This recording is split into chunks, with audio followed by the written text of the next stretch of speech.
News 18 India. और बड़ी खबर आपको बता दें, आज प्रधानमंत्री नरेंद्र मोदी गुजरात और उत्तर प्रदेश के दौरे पर जाएंगे। गुजरात को प्रधानमंत्री नरेंद्र मोदी विकास से जुड़ी कई परियोजनाओं की सौगात देंगे। गुजरात में प्रधानमंत्री नरेंद्र मोदी 60,000 करोड़ रुपए से अधिक लागत की कई विकास प्रोजेक्ट्स का उद्घाटन करेंगे और आधारशिला रखेंगे। तो वहीं प्रधानमंत्री नरेंद्र मोदी गुजरात को 700 मेगावाट के 2 न्यूक्लियर पावर प्लांट की सौगात भी देंगे। सुबह करीब 11:15 बजे Gujarat cooperative milk marketing federation के स्वर्ण जयंती समारोह में पीएम यहां पर शामिल होंगे। इसके बाद प्रधानमंत्री मेहसाणा में बलीनाथ महादेव मंदिर में पूजा करेंगे और इसके बाद पीएम मेहसाणा और नवसारी में आयोजित 2 सार्वजनिक कार्यक्रमों में कई विकास परियोजनाओं का शिलान्यास करेंगे।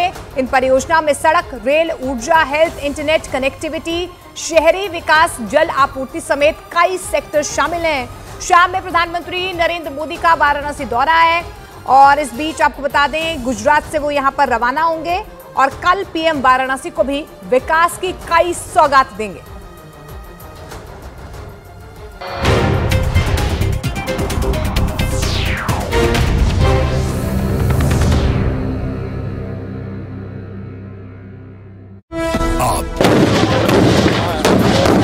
इसी वजह से प्रदर्शनकारी किसानों ने पुलिस के इस एक्शन की काट निकाल ली। यहाँ पर एक तरीके से जो रेत की बोरियां लाई थी उसका आड़ बनाने के लिए, ओट बनाने के लिए यहाँ पर उसका इस्तेमाल किया जा रहा है। और तो और किसानों ने आंसू गैस के गोलों को बेअसर करने के लिए गीली बोरियां भी तैयार रखी, ताकि जैसे ही आंसू गैस के गोले गिरें उन पर गीली बोरियां डालकर उनका असर कम किया जा सके। वहां से आई एक तस्वीर में कुछ प्रदर्शनकारी किसान आसमान से गिरते आंसू गैस के गोलों पर बोरियां डालकर वहां से भागते दिखाई दिए। मतलब शंभू बॉर्डर पर इकट्ठा हुए किसान किसी भी कीमत पर पीछे हटने के लिए तैयार नहीं। वहीं हरियाणा पुलिस ने भी किसानों को आगे बढ़ने से रोकने के लिए शंभू बॉर्डर पर अपनी पूरी ताकत झोंक दी और ये साफ कर दिया कि पंजाब से आए प्रदर्शनकारी किसानों को किसी भी सूरत में हरियाणा की सीमा में घुसने नहीं दिया जाएगा। यही नहीं, हरियाणा पुलिस ने घग्गर नदी पर बने पुल पर खुदाई करने वाली बड़ी बड़ी मशीनें भी तैनात कर दी, क्योंकि एक रोज पहले ही प्रदर्शनकारी किसानों ने शंभू बॉर्डर पर लगाए गए कंक्रीट के बैरिकेड हटाने के लिए वहां ताकतवर मशीनें खड़ी कर दी थी। उन मशीनों में पोकलेन मशीन भी शामिल रही, जो जमीन का सीना चीर देने की ताकत रखती है।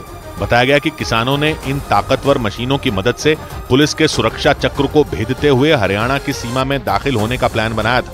इसी वजह से हरियाणा पुलिस ने भी प्रदर्शनकारियों को जवाब देने के लिए शंभू बॉर्डर पर खुदाई करने वाली मशीनों के साथ वहां क्रेन तक तैनात कर दी।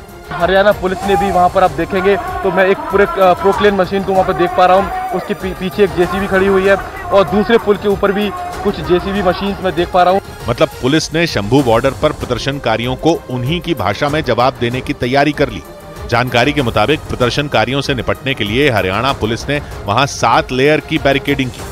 वहां कंक्रीट के बैरिकेड, कंटेनर और वाटर कैनन के साथ सड़क पर कीलें तक ठोक दी गई।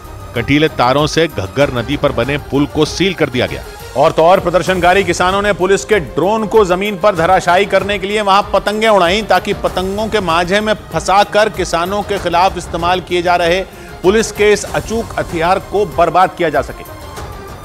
क्योंकि पिछले 9 दिन से किसान आंदोलन के लिए पुलिस के ये ड्रोन सबसे बड़ी परेशानी बन गए।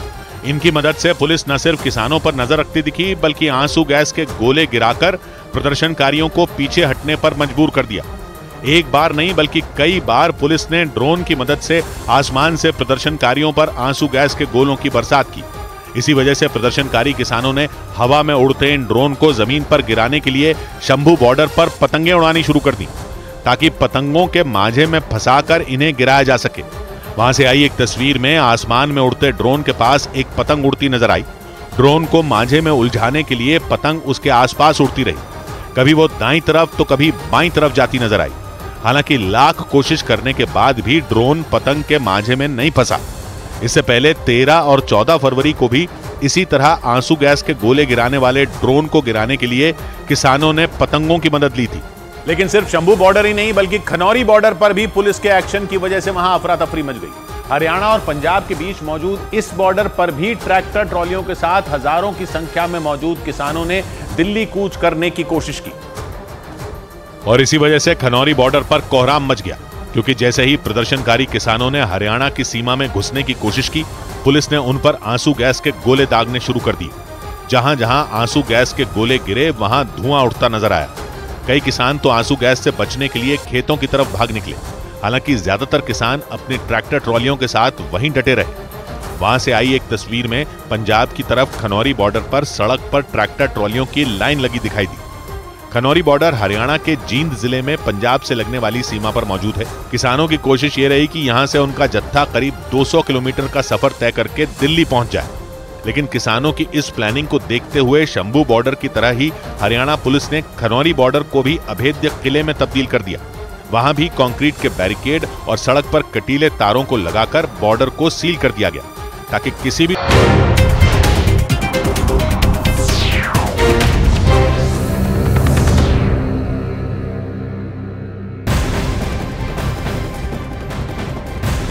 बस बीच एक और बहुत बड़ी खबर आ रही है। संदेश खाली में बड़ी संख्या में पुलिस बल की तैनाती कर दी गई है। देर रात से ही यहाँ पर भारी संख्या में पुलिस वालों को संदेश खाली बुलाया गया है। वहां पर उनकी तैनाती कर दी गई है। हर दिन के मुकाबले संदेश खाली में पुलिस की संख्या और ज्यादा यहाँ पर बढ़ा दी गई है। तो बड़ी खबर आपको बता दें, संदेश खाली में देर रात भारी संख्या में पुलिस वालों को यहाँ पर तैनात कर दिया गया है। पूरे इलाके को छावनी में तब्दील कर दिया गया है। बैरिकेटिंग, आपको बता दें कि प्रदर्शनकारी जो है लगातार यहाँ पर अपनी मांगों को लेकर, इंसाफ को लेकर महिलाएं जो अपनी पीड़ा को बयां कर रही हैं और ऐसे में अब पुलिस बल की तैनाती यहाँ पर बड़ी संख्या में कर दी गई है।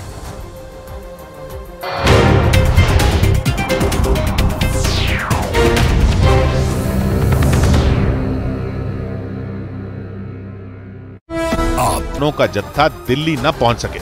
इसी बीच एमएसपी की मांग पर किसान नेता राकेश टिकैत का संगठन भी मैदान में उतर आया। भारतीय किसान यूनियन से जुड़े किसानों ने उत्तर प्रदेश के कई जिलों में ट्रैक्टर रैली निकाली।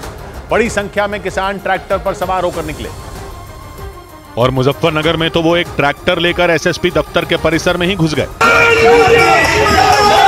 इस ट्रैक्टर के एसएसपी दफ्तर के परिसर में घुसने से पहले पुलिस ने किसानों को रोकने की कोशिश की। पुलिस वाले गेट बंद करके खड़े हो गए, लेकिन जैसे ही किसानों ने ट्रैक्टर अंदर लाने की कोशिश की, उन्होंने उसे रोका। पुलिस वालों ने पूरा दम लगाया, लेकिन ट्रैक्टर पर सवार किसान नहीं रुके। आखिरकार पुलिस वालों को पीछे हटना पड़ा और ट्रैक्टर पर सवार किसान नारे लगाते हुए परिसर में दाखिल हो गए। मुजफ्फरनगर में ये प्रदर्शन भारतीय किसान यूनियन टिकैत के किसानों ने किया और दिल्ली के पास हरियाणा के बॉर्डर पर बैठे प्रदर्शनकारी किसानों का समर्थन किया। दिल्ली के पास ग्रेटर नोएडा में भी किसान ट्रैक्टर लेकर सड़कों पर उतरे।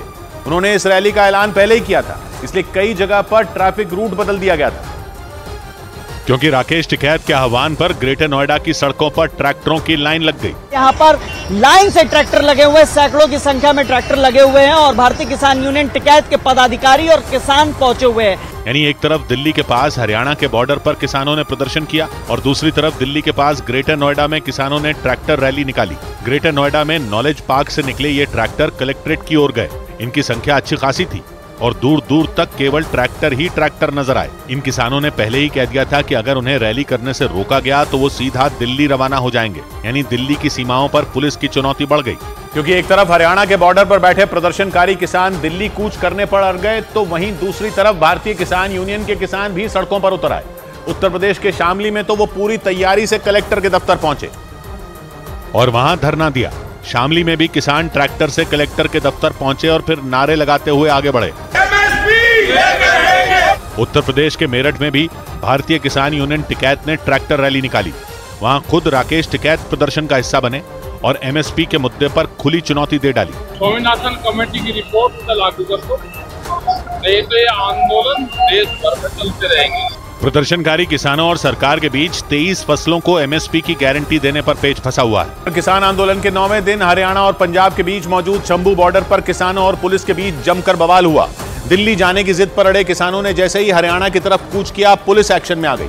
किसानों के जत्थे को रोकने के लिए पुलिस ने उन पर बिना देरी किए आंसू गैस के गोले दागने शुरू कर दिए और हरियाणा पुलिस ने एक दो नहीं बल्कि प्रदर्शन कर रहे किसानों पर आंसू गैस के गोलों की झड़ी लगा दी। वहां दागे गए आंसू गैस के गोले प्रदर्शनकारी किसानों के बीच किसी बम की तरह फटते नजर आए।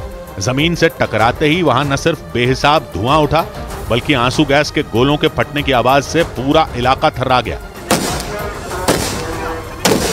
पुलिस के इस एक्शन को देखकर ऐसा लगा जैसे वहां कोई जंग छिड़ गई। किसानों और पुलिस के बीच के इस टकराव की वजह से शंभू बॉर्डर दो देशों के बीच मौजूद किसी सरहद की तरह दिखाई दिया, क्योंकि एक तरफ हजारों की संख्या में किसान दिल्ली जाने के लिए आगे बढ़ने की कोशिश करते दिखे, तो दूसरी तरफ उन्हें रोकने के लिए हरियाणा पुलिस ने वहां अपनी पूरी ताकत झोंक दी। हालात तब बेकाबू हो गए जब किसानों का जत्था बॉर्डर पर लगाए बैरिकेड की तरफ बढ़ता दिखा। इसके बाद पुलिस ने बिना देर किए उन पर आंसू गैस के गोलों की बारिश शुरू कर दी। पुलिस की इस कार्रवाई से प्रदर्शनकारी किसानों के बीच भगदड़ मच गई। वहां से आई एक तस्वीर में आंसू गैस के गोलों से बचने के लिए प्रदर्शन कर रहे लोग भागते हुए नजर आए। हालांकि इसके बाद भी वहां कुछ प्रदर्शनकारी खड़े रहे और इस दौरान उनके आसपास आसमान से आंसू गैस के गोले गिरते रहे और उसकी